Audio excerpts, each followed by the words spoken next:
cher toi qui écoutes cette vidéo. L'heure du bilan arrive et j'ai à cœur de te partager le mien à travers cette vidéo. Alors, avec beaucoup de magie, je vais te raconter mon année 2023. Moi, c'est Marie et j'aime libérer ma magie et te partager mes rituels magiques et créatifs, te permettre d'ouvrir un espace où tu puisses exprimer ton unicité. Et si tu aimes mon contenu, pense à t'abonner à ma chaîne pour ne rien rater. Alors, c'est parti pour 2023.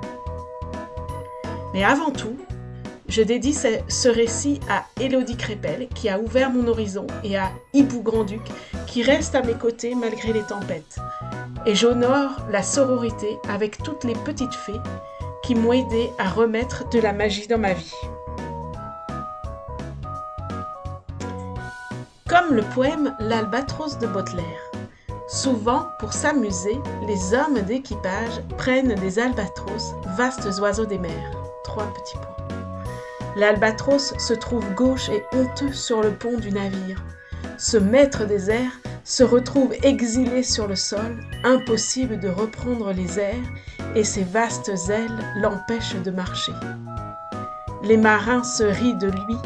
Seul, il se sent tellement maladroit avec ses ailes qu'il ne peut reprendre le large et pense qu'il en est incapable.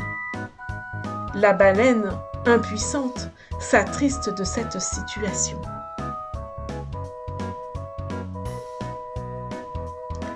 Pendant ce temps-là, Louve entreprend un grand et long périple périlleux à travers la forêt et la montagne.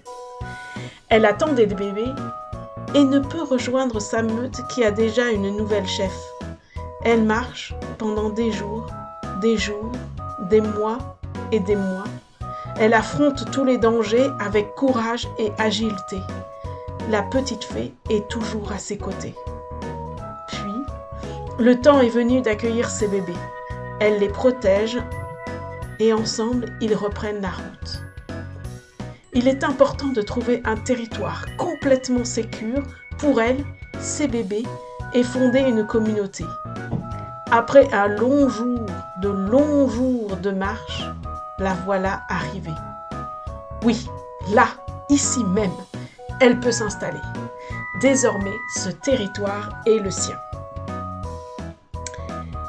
À la nuit tombée, elle hurle. Elle hurle son amour pour cette nouvelle terre. Elle appelle qui veut former communauté avec elle.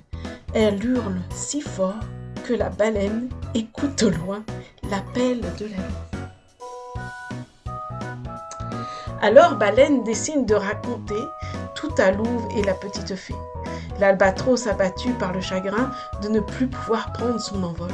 Ensemble, les voilà sur le pont du navire, face à l'albatros en mauvaise posture. Ensemble, ils passent des heures et des jours avec l'albatros pour lui redonner goût à voler de nouveau. La petite fée lui propose des cours de yoga pour la souplesse. Ceci met une ambiance plutôt joyeuse. Imaginons, Albatros a essayé de reproduire des postures de yoga. Louve lui fait des séances de visualisation et d'hypnose pour qu'il puisse se voir maître des airs comme avant. Baleine encourage tout ce monde avec grâce et puissance. Et puis, un matin, tout le monde cherche Albatros. Il n'est plus là. Il est nulle part. Tout d'un coup, dans un courant d'air marin, l'oiseau salue ses amis. Il a réussi à reprendre son envol. Ses ailes deviennent son puissant soutien.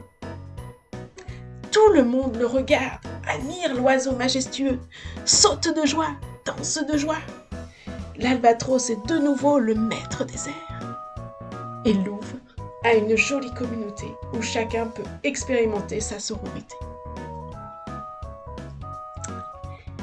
Alors, à toi qui écoutes cette histoire, sache que si tu vois Albatros, il te rappelle que tu es unique et tu peux être le maître dans ton univers. Si la petite fée vient te rendre visite, c'est pour t'envoyer une grosse poignée de paillettes magiques pour illuminer ta vie. La baleine, avec grâce et majesté, en parcourant les océans, t'envoie une bonne dose de douceur et d'amour. Quant à Louve, Elle te protège dans les traversées difficiles et t'inspire à aller au cœur de ta vérité. Et moi, je te souhaite une belle année 2024 remplie d'amour, de joie, de magie. Et pense toujours que ton talent est unique, exprime-le dans le bon environnement.